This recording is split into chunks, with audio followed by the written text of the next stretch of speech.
বাঙালি জাতীয়তাবাদ যে আইডিয়া, সেটা তো মুসলিম লীগ থেকে এসেছিল, সেটা তো অ্যান্টি মুসলিম ছিল না, তারা সেটাকে বানিয়েছে। আমরা আগামীর ইলেকশন যেটা আছে সেটা চাই কারা সংস্কারের পক্ষে এবং সংস্কারের বিপক্ষে, এই ভিত্তিতে আগামীর ইলেকশন আমরা চাই। আমরা এমন ইলেকশন চাই না যে তারা ইসলামের পক্ষে ইসলামের বিপক্ষে, এমন ধরনের আমরা ইলেকশন চাই না। যারা এটা করছে তারা ধর্মকে ব্যবহার করে বাংলাদেশকে চূর্ণ বিচূর্ণ করে বাংলাদেশকে নষ্ট করে দিতে চাচ্ছে। আমরা আপনাদের কাছে আহ্বান রাখবো, এই ধরনের ধর্মীয় কার্ড খেলবেন না।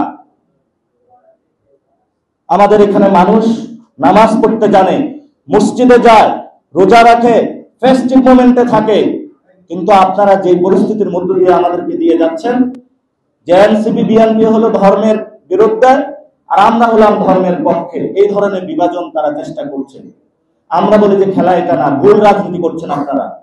রাজনীতিটা হলো সংস্কারের পক্ষে কারা, সংস্কারের বিপক্ষে কারা, এখানে হলো রাজনীতি। আমরা আপনাদেরকে আল্লাহ তৌফিক দান করুন, আপনাদেরকে বুঝার এই ভুল রাজনীতি থেকে আপনারা সরে আসুন। এজন্য আমরা দুটো প্রপোজিশন দিয়ে থাকি ইলেকশনে। বিএনপি একটি গণতান্ত্রিক দল এবং কিন্তু বিএনপির হলো অনেক সমস্যা রয়েছে, যারা সংস্কারের পক্ষে এখনো আসে নাই। জামায়াত ইসলামী নট দ্য গণতান্ত্রিক দল, তারা একটা রেগুলেশনারি দল, কিন্তু তাদের অনেক ভালো কাজ রয়েছে। তাহলে এনসিপির আগামী রাজনীতিটা হলো আমরা গণতান্ত্রিক রাজনীতি করতে চাই, সাথে সাথে আমরা ভালো কাজ করতে চাই। এবং আমাদের নমিনেশন প্রক্রিয়া চলছে। এই মিডিয়ার সামনে আমরা বলছি যে এনসিপি থেকে দুর্নীতি চাঁদাবাজ যারা করেছে একটি লোক ইনশাআল্লাহ এনসিপির মার্কা থেকে ইলেকশনে নমিনেশন পাবেন ইনশাআল্লাহ, সেই প্রতিশ্রুতি আমরা দিতেছি। এবং যারা ধর্মীয় বিভাজনের দিকে দেশকে নিয়ে যাচ্ছেন, সাংবাদিক ভাইরা রয়েছেন, আপনাদের বড় এখানে ভূমিকা রয়েছে। আপনারা এই ভূমিকাটা পালন করবেন, দেশবাসী আপনারা এই ভূমিকাটা পালন করবেন। আমরা সংস্কারের পক্ষ বিপক্ষে রাজনীতি যেতে চাই, সুন্দর একটি বাংলাদেশ গঠন করতে চাই। আমরা কোন ধর্মীয় বিভাজনের রাজনীতি বাংলাদেশে করতে চাই না।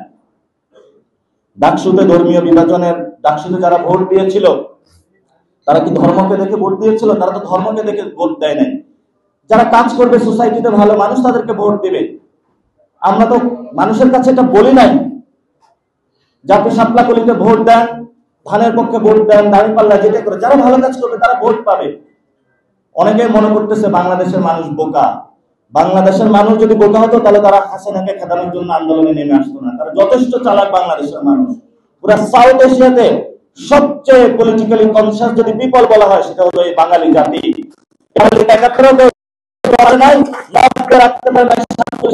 ভারত স্বাধীনতা আন্দোলনের যে রক্ত সবচেয়ে দিয়েছিল এই বাঙালি জাতির মধ্যে। তারা আমাদের ইতিহাসের মধ্যে যেমন রক্ত রয়েছে, ইতিহাস রয়েছে, ভবিষ্যতে আমাদেরকে বোকা বানানোর চেষ্টা করবেন না। আর আমরা ভারতকে বলবো এই ইলেকশনে আন্ডার টেবিল কোন আপনাদের লাভ নাই। বাংলাদেশে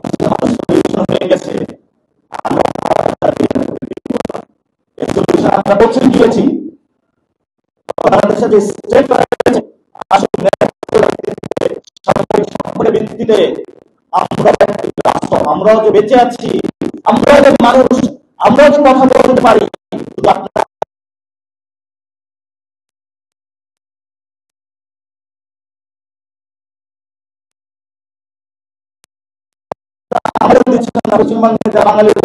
অবস্থা খারাপ রয়েছে। এখন আফসোস করে বলেন যে সারাদিন যে আমি ইন্ডিয়ার পক্ষে লড়াই করে আমাকে এখন বাঙালি বলে গালি দিচ্ছে।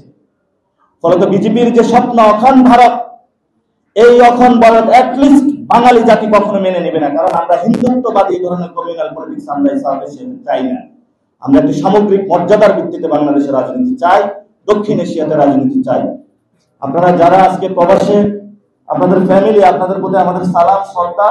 আপনারা আপনাদের যারা ভাই বোন হাজবেন্ড যারা রয়েছেন তাদের মুক্তির জন্য আপনারা লেগেছিলেন। এই ধরনের স্পিরিট আমাদের জন্য অনুপ্রেরণা।